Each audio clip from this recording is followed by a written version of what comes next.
Morning, everybody. Welcome back. A couple things logistically before we get started. I think you guys know Chapter 5 Blackboard quiz is due tonight at midnight. And so if you haven't taken that yet, you can take it up to 3 times. Please do so. As well, the Access database assignment is due tonight at midnight as well. So if you haven't done that, please do that. You submit it via the Access box. Okay. The other things logistically going on is our next exam, which will be on chapters 4, 5, and 6, will be a week from today, which is October 28th. I'm not going to be here. I'll be at Rutgers at a business conference, at a associate dean conference. I may not be here Monday as well. Depends when I have to leave. I kind of don't have a clear time frame on when I have to leave. But nonetheless, Wednesday you'll be taking the exam. Monday, if I'm not here, there will still be some kind of, maybe YouTube video review of the material. So there'll be some kind of educational activity on Monday, whether I'm here or not. Okay? Yes. Is the exam going to be online, or are we still coming to class? Oh, you're coming to class for the exam. Our GA will be here at the proctor, I believe. Someone will be here at the proctor. So it'll be a physical exam, much like the last one. And we'll review for that, obviously, so you understand the content of that. Any questions on what we have going on for the next week or so? All right. So let's get back into Chapter 6. Okay, Chapter 6, really a neat chapter, is about the cloud and networking. Networking is the stuff that makes the cloud possible, right? We talk about the cloud. Talking about, well, something, we don't know where it is, but it's stored in the cloud. It's the internet, if you will. It's the web, if you will. So we went through some of those technologies, and we're going to come back to why the cloud. I think that makes sense to talk about later. But we first defined a lot of network terminology. We talked about a local area network versus a wide area network. What's the big difference between a local area network and a wide area network? Besides the local and wide, what does that have reference to? How do we know if it's a local area network or a wide area network? Yeah, wide area network, local area network is we control all the wiring, if you will, right? If it's on St. Francis University campus, we're the ones running the wires, from here to Francis Hall, from here to Schwab Hall. A wide area network means it's multiple geographic locations. And if it's in Atlanta, I have to lease a line from here to Atlanta. And we talk about different types of cabling. And when it's a long distance, what kind of line do they use to connect the network? What kind of line do they use? Because it's very fast. What kind of line? I said they bury it in the highway. Yes, go ahead, Al. Fiber optic. And I guess the best way to explain fiber optic is, if you ever see those things that people buy at like concerts, you turn them on.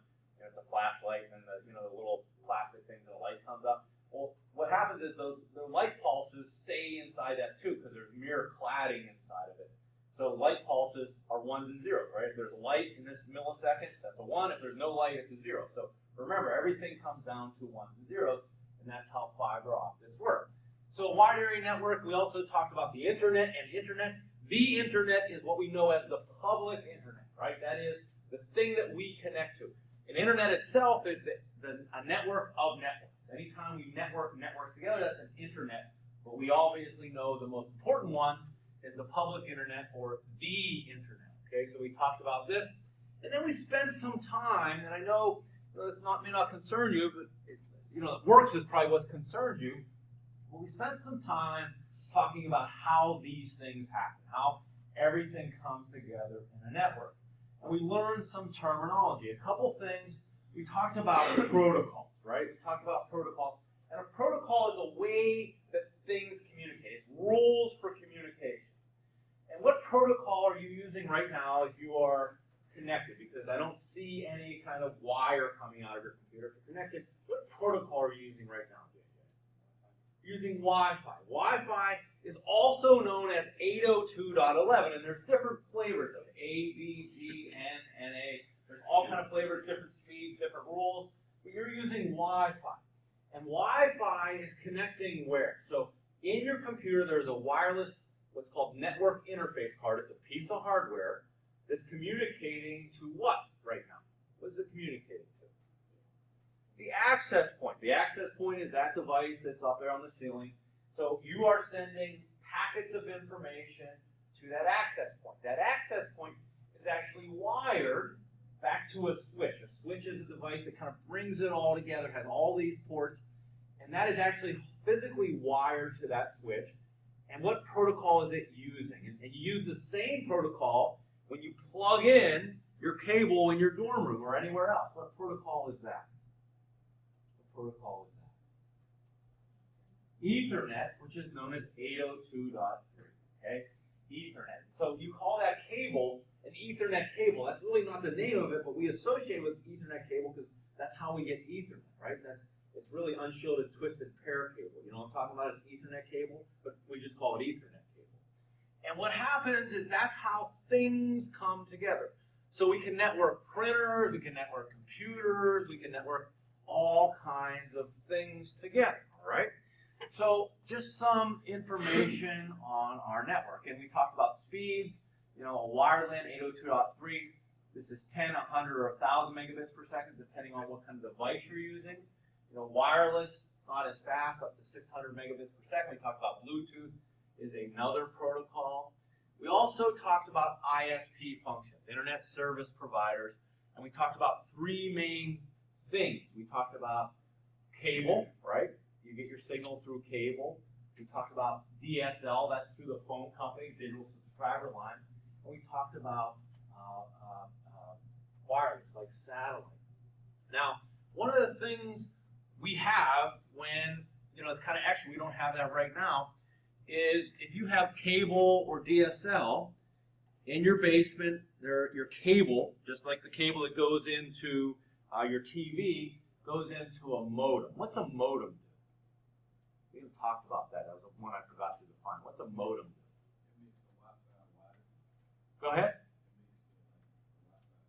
Okay, makes the Wi-Fi.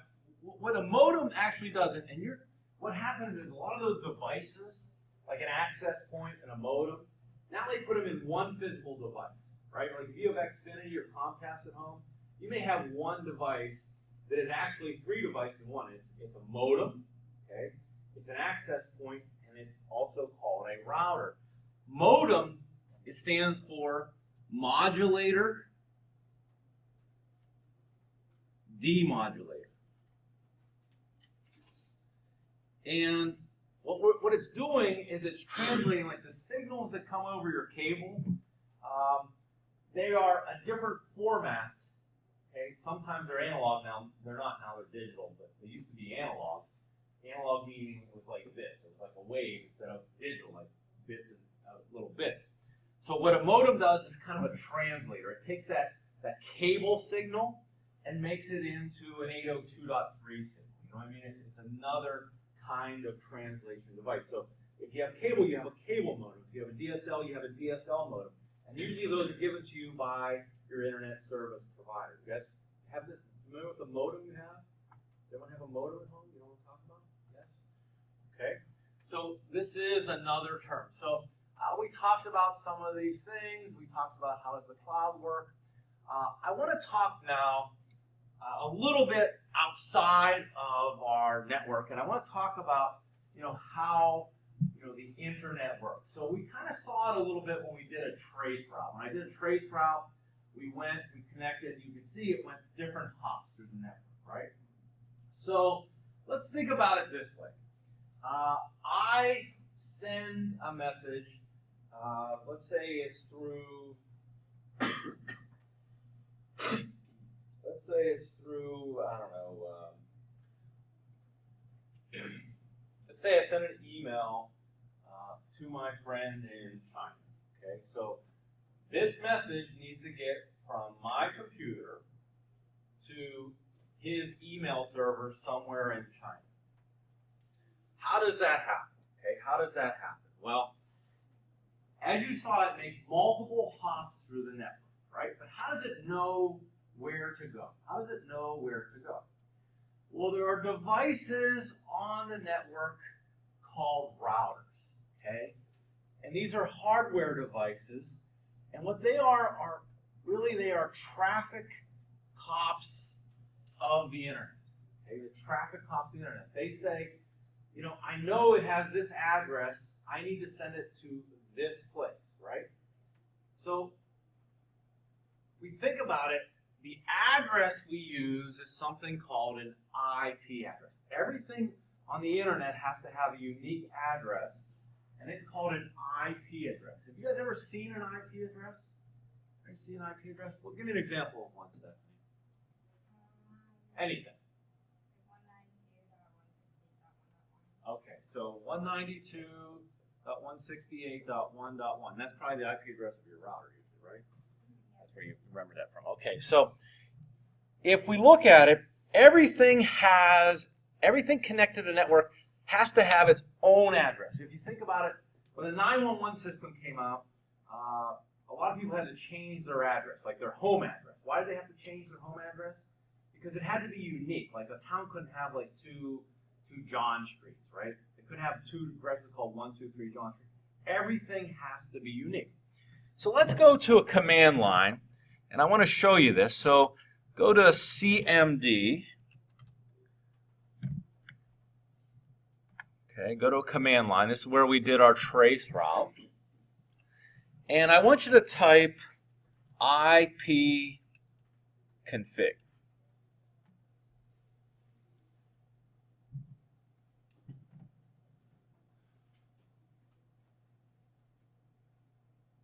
Did you do it, Marcus?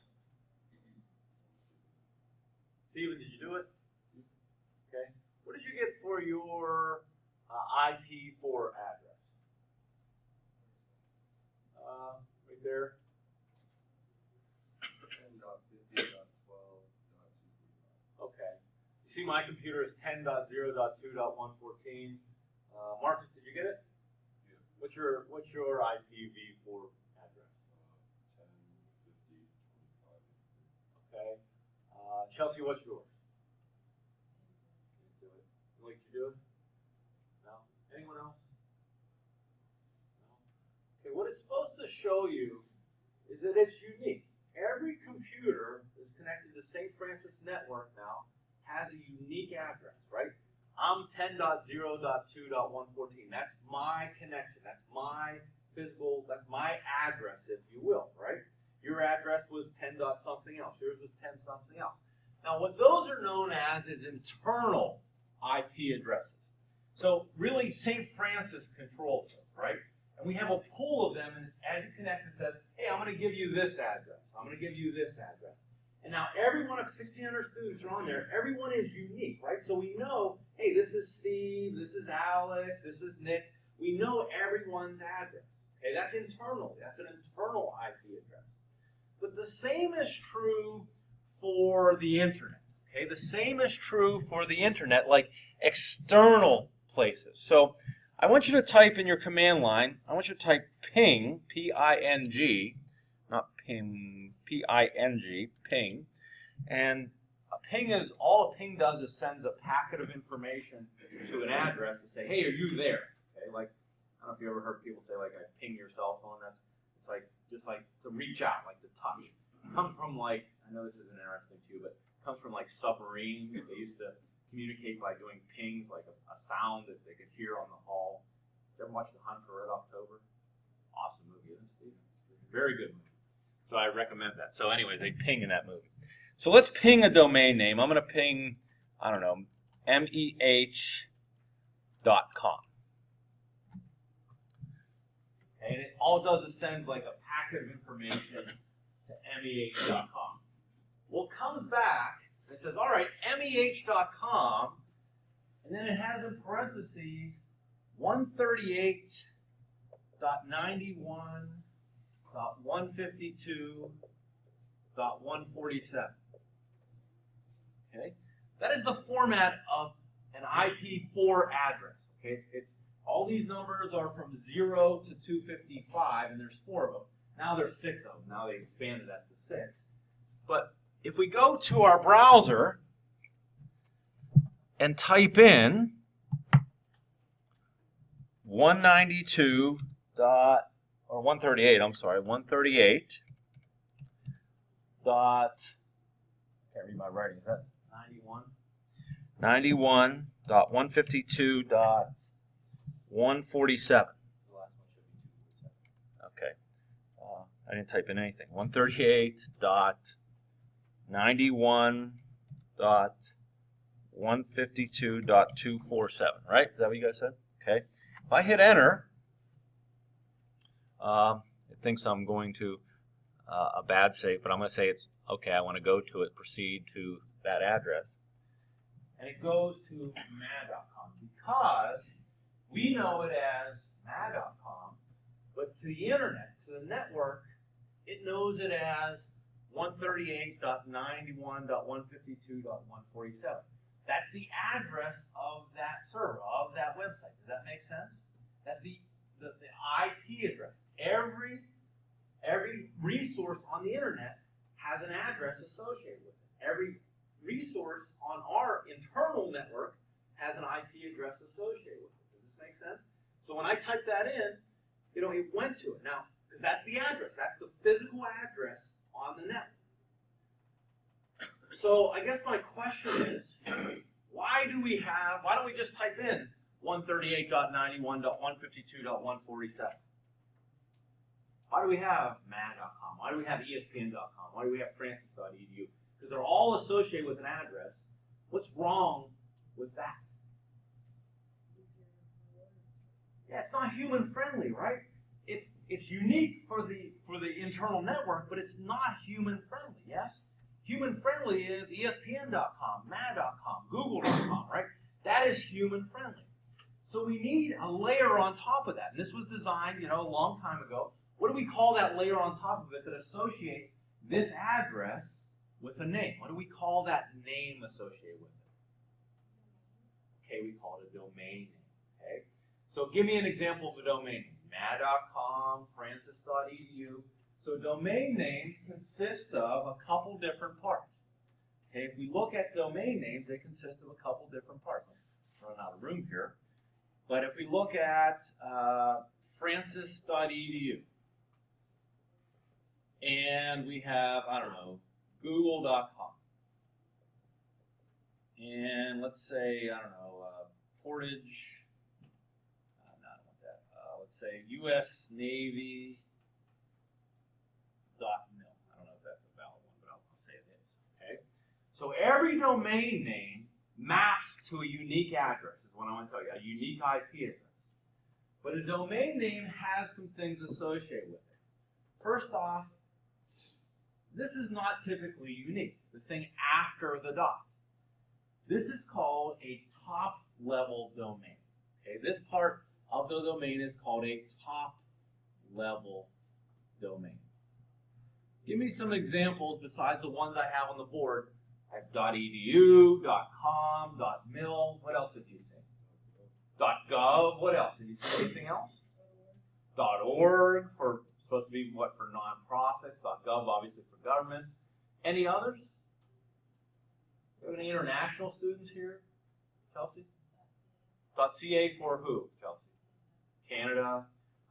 .fr for France. .de I think is for Germany. .es is for Spain.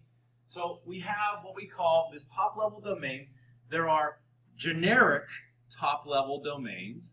Those are ones like .com, .edu, .gov, .net, .org, meaning this is commercial, this is education, this is military, this is government. This is, kind of signifies what this domain is about.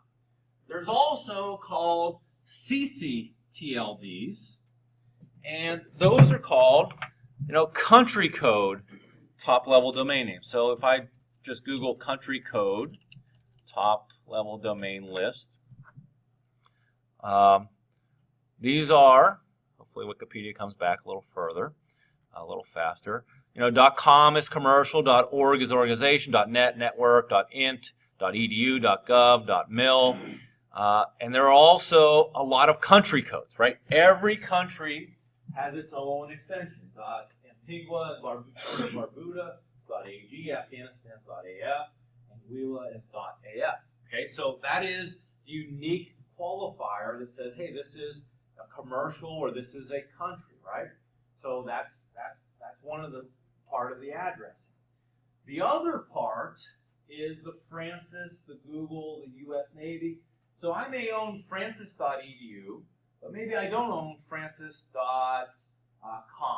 Okay, someone else owns that. So these things are owned together, right? Like if I come up with John Miko as a company, I probably want to own johnmiko.com, johnmiko.org, and all the flavors of that, yes?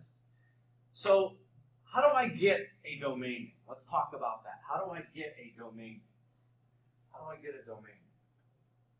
Does anyone own a domain name? I own several. Does anyone own any domain names? Eric, do you own one? My dad does. Great. What's your dad own? I think he's on financialfirm.com. What is it? Financialfirm.com. Okay. All right. How do you get one? Go ahead. The GoDaddy thing. That's where he has his email through. Okay. Very good. So, there is an organization that administers all these domain names, right? There's an organization that administers all these domain names. The internet, the organization is ICANN, okay? It is a non-specific government agency, okay, that administers that. It says, we'll keep the list of it. And they give rights to administer these to approved agencies, like he mentioned, GoDaddy, right? Pear, Doster. Okay? These places are called registrars. Okay? These places are called registrars. And if I go to, well, let's go to one. Let's go to GoDaddy. That's probably the most commonly known one. So if I go to GoDaddy and I want to say, let's see, I don't know.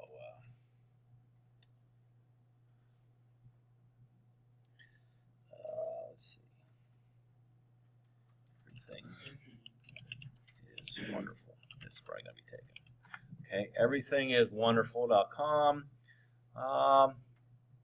is available in everythingiswonderful.com.world.life, but it's probably not available in the .com. It isn't. Okay. How about let's just pick one. Okay, let's see. Make sure it's available. Okay, so the .com is available for this one. And if you see, to reserve a domain name, okay, I can also reserve the .net, the .org, the .info. It's about, it's about $15 a year to own a domain name, right? That's about all it is, okay? Now, all that gets you is that domain name, that brand. You still don't have a piece of the internet, right? What do you need besides just the domain name? What do you need besides the domain name? Address. What do you mean by address? Like the IP. Okay. Well, you can get an address, but what do you need even before the address? All right, let's think about this. How do you get to a website? What do you do? What do you do to get to a website? If I told you to go to johnmiko.com, what would you do, Steve? You'd open up a browser, and what would you type in, Steve? All right. So you would type in http://johnmiko.com. Okay. Now this gets translated internally to an IP address, right? It gets translated internally to an IP address. Where does it end up, though? Where does it end up? It has to end up somewhere. There's a server sitting somewhere that says, this is the address of johnmiko.com, and it has files on it, and they're retrieved, okay? What do we call this that we type into our web browser? What do we call this thing we type into our web browser? What do we call this? We call it a URL. What's URL stand for? Do you guys know? Anyone know what URL stands for? We just use the abbreviation. URL stands for Uniform Resource Locator. And it's telling it a couple different things. So I put the www here, johnmiko.com/photos/ 1.jpg. Okay. So what is happening when you type that into your browser? Okay, it's a miracle what's happening. It says, I need to go find this resource. So it first says, what protocol am I going to use? And this is a set of rules, a protocol that is used between browsers and web servers. HTTP is the standard one. What does that stand for? What do we stand? That's the top layer. What does that stand for? HTTP. You use it every day, right? What does it stand for? Hypertext Transfer Protocol. Give me another protocol you've seen. One related to this. HTTPS. What does S mean? Secure. Right, secure. It means stuff is going to be encrypted. What else? What other protocol have you seen? This is probably rarer. Have you ever seen FTP? FTP stands for File Transfer Protocol. And another one is SMTP, which says Simple Mail Transfer Protocol. These are top-level protocols that say, this is how I'm going to communicate with this mail server, this web server, or this file exchange server, right? So it says, this is how I'm going to communicate. That's the first part. Now it says, hey, johnmiko.com. And it will resolve that to an address, and it might say 192.68.33.24. Okay, I'm just making that up. That's what it is. How does it know where to find that? Well, if you think about it, it's a lot like, and it's not exactly like this, but I like this analogy. If you go out to course material by chapter, chapter 6, and you think about how does a letter make its way, right, by zip code. Like, so I'm in Los Angeles, and I want to send something to Loretto. Well, the first digit, I type in a 1. These are all the zip codes in the United States. I type in a 1, and the 1 says, hey, this is the 1 part of the network, or the country, right? This is the 1 part. It's Pennsylvania and New York. If I went, to I don't know, if I typed in 9, it's the West Coast. If I type in 7, it looks like it's a Texas area. But I type in 1, so it says, I'll get you to this general vicinity, right? So if someone sends a letter from California, the person in California, they don't need to know about Loretto. They don't even know Loretto exists. All they see is a 1 and say, ship it east, right? I don't care at this point. So it gets in this mail distributed system, and now they say, oh, all the 1s came to New York, Pennsylvania. Now I want to go a little more precise, and it looks at the 5, and it says, all right, 5 looks like it's western and northern PA, right? So now it goes to the western northern PA distribution center, and they say, okay, we get all the 1-5s here, and now the 9 says, hey, well, 9 might be, I don't know, that's probably Johnstown, right? And Johnstown knows about Loretto. So you type in 1594, 15946 is Portage, so 1594 gets us to a little area, and then 145940, boom, uniquely identifies Loretto. If I would do, I don't know, 90210, okay, I get down to Beverly Hills, right? So that is how, internet traffic is kind of routed, right? There goes through remember I showed you guys that trace route? It goes through multiple steps, and it says, hey, the address of johnmiko.com is 192.68.33.24. I don't know anything about 192.68, but I know all the 192s, send over here. This guy knows all the 192s. This guy, now the 192 guy gets it, and he says, you know what, I know the 192.68 guy is this guy over here. And then until it gets down to a server somewhere, wherever the hell that server is located, and it says, all right, this server is 192.68.33.224, and then sometimes we see a slash. What is a slash like that? After the URL, after the domain name, we see a slash. Like this one says photos. What is that? Yeah. Does it take you like a certain layer of the website? Okay, think about it when you're in Windows Explorer. This is the server. What do you think photos is then? It's a folder, right? There is a server called johnmiko.com. On that server, there's a folder called photos, And then the file is pic1.jpg. That's exactly the resource that I want to go get. Does that make sense? So that's why they call it a uniform resource locator. I say, hey, here is the language, the protocol I want to use. Here is the address of the server, and the domain name system is the thing that translates johnmiko.com to this address. It goes all through this network. It ends up in some server somewhere. You don't even know where the hell it is. And it says, look in the folder called Photos and pull pic1jpg. Come back to me and show it on my screen, right? That's what happens anytime you go out to a website. It's all going through those steps.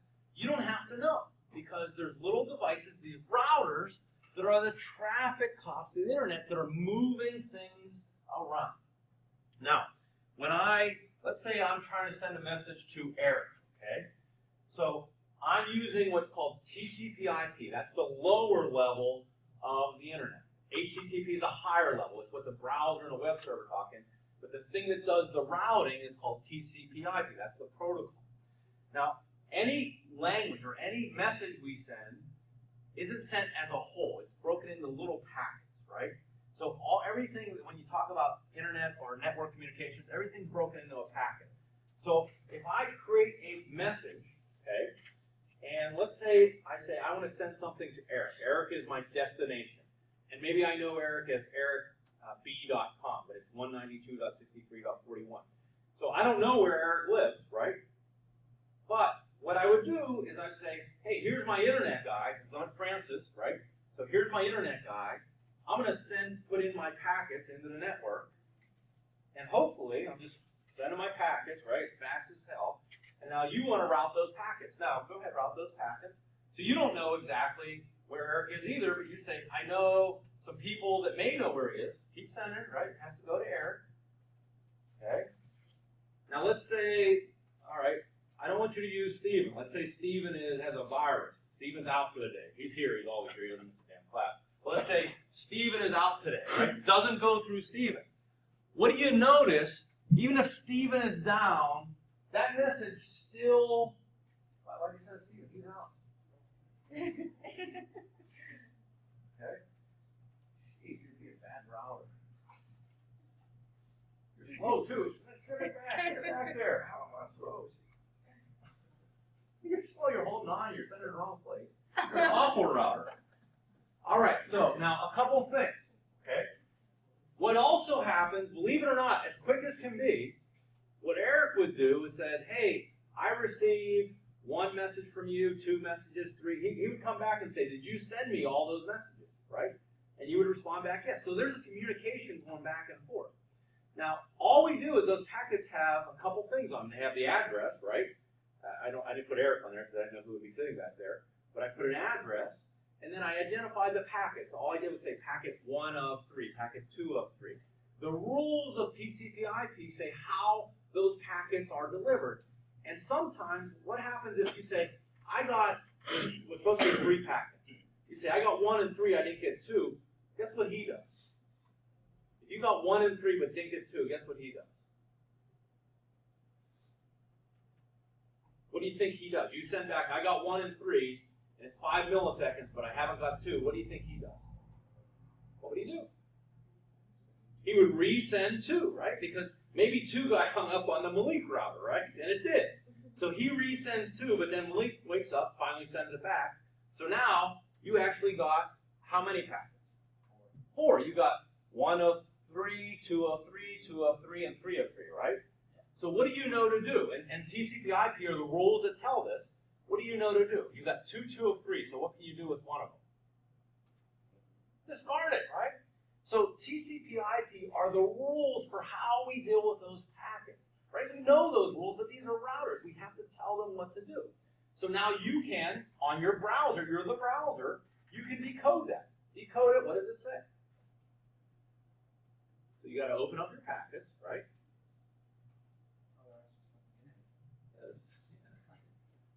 There's actually something in there. Come on, Eric. Now, if you were a good browser, would you say start with 3 of 3? No, that's how they came in. Yeah, but if you are following TCP/IP, what would you do, Eric? I Yeah, you would, right. Says I That's love the rules of a TCP/IP. Says I love MIS. Very good. Okay, so that is how the network happens. Now think about that. A couple of things that you want to see, like if Steve was out, hey, it's a fault-tolerant network, right? Have you ever like gone to a browser and if your internet connection's good, there's no one says like, oh, there's a server down in Chicago, so we can't do this. Hell no, because if that server is down in Chicago, we go through Stephanie, Malik, and Chelsea now, right? Big deal, right? No big deal. It's a fault-tolerant network. The other thing you notice is it went from you to you. You don't know all those people in the middle, right? You don't know any of those people. They're just part of the network. So what's real important when that's part of the network? And you don't know who these people are. They may be bad people. Maybe Sarah's a bad person.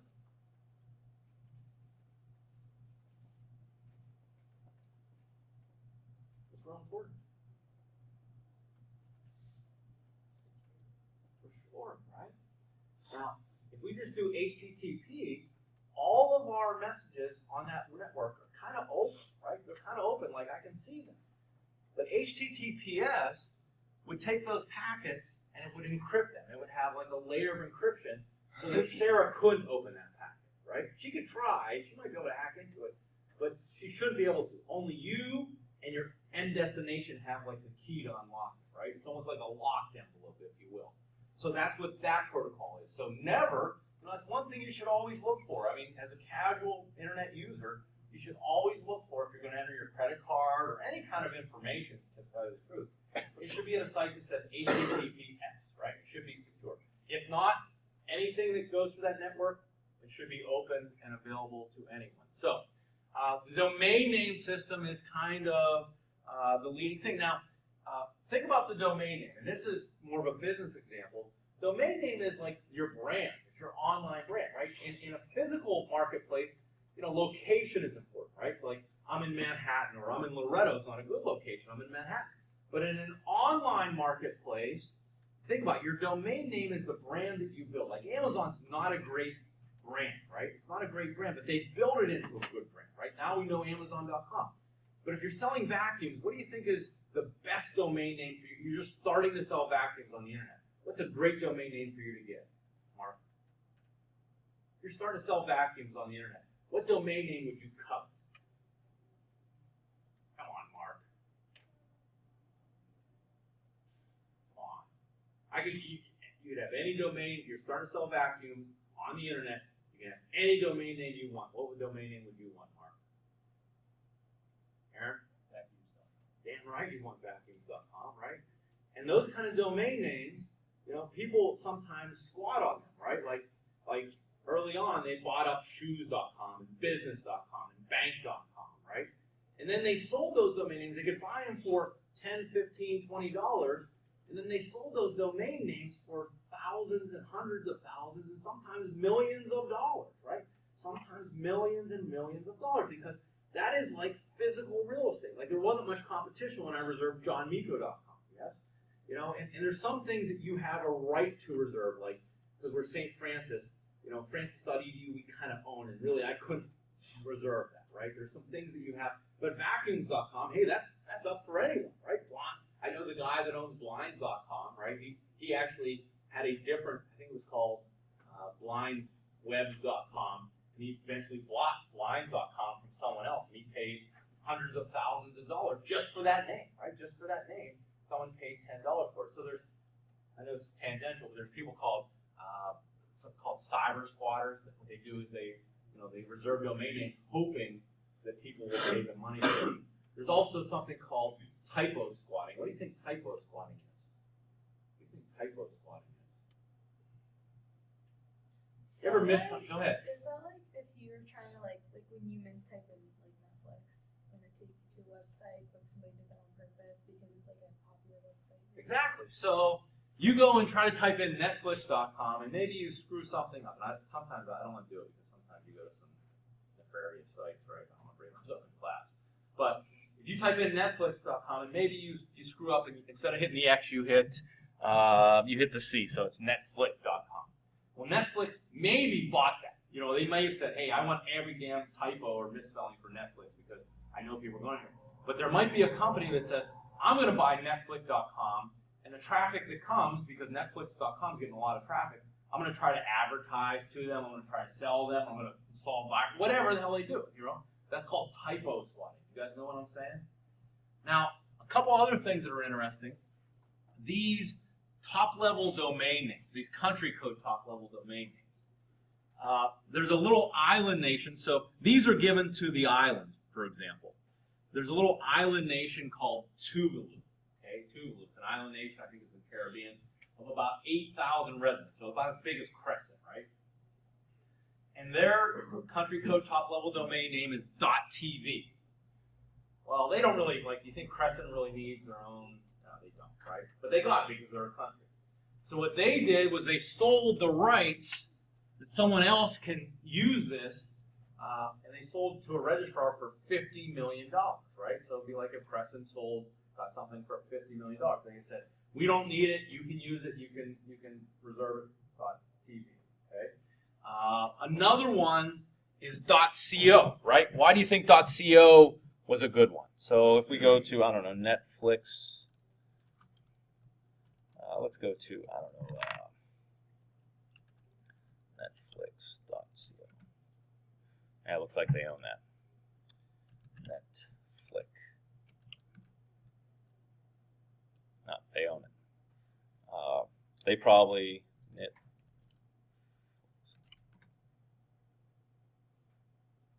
Okay, so Netflix instead of Netflix takes you to this site. What do you think? Hitting savings alert. This is an example of a typo spotter, right? They're really not doing anything with Flix at all. They're just saying, hey, I want traffic to my site, and usually they have ads. They have different kind of content because clicking on ads makes money. All right. I went a little crazy here, so let's try to bring it back around. So, a couple things. Routers, traffic off the internet, domain names is a human-friendly way of doing addressing on the internet, and it's also a way for us to build brand worth, right? Because we associate now Amazon with online sales, we associate eBay with something. General names are usually more expensive, like vacuum.com. In fact, if I go to eBay.com, I know you guys maybe don't believe me, but let's just search for, there's probably people on eBay selling domain names that they've squatted on. So bestlocated.com is $25. Any like 3-letter or 4-letter domain names are usually more expensive because a lot of abbreviations. We don't want long domain names typically. These are all pretty cheap. Let's sort by price, highest first. Okay. I don't think they're going to get 21 million for 21maninavavan.com. It looks like they put out 21 million for a lot of these. Fair Tag, my iPhone 8. So I guess they're hoping when the iPhone 8, which eventually I guess the iPhone 8 will come out. Bitchbank.com, I don't know what that's about. The Man in Mirror one, I don't know what the Michael so many one is. So anyways, you can see, domain names are like a physical, real estate. President Barack Obama is available apparently for $1.75 million. Okay, so we did ping, we did IP config, this is the URL. We talked about protocols. We talked about registrars. Talked about modems, modulator, demodulator. All right, on Friday, okay, we are going to talk a little bit. So we're kind of in the nitty-gritty of how the network works. We talked about the hardware, the software, the rules, the domain names are all those good things. On Friday, we're going to talk more about the 3-tier architecture. We're going to talk about how businesses use this network. We're going to talk about why the cloud and why it has transformed industry. It has transformed the business world. Remember, access assignment tonight, quiz tonight by midnight if you haven't already done it. Next exam Wednesday, a week from today. I will see you Friday.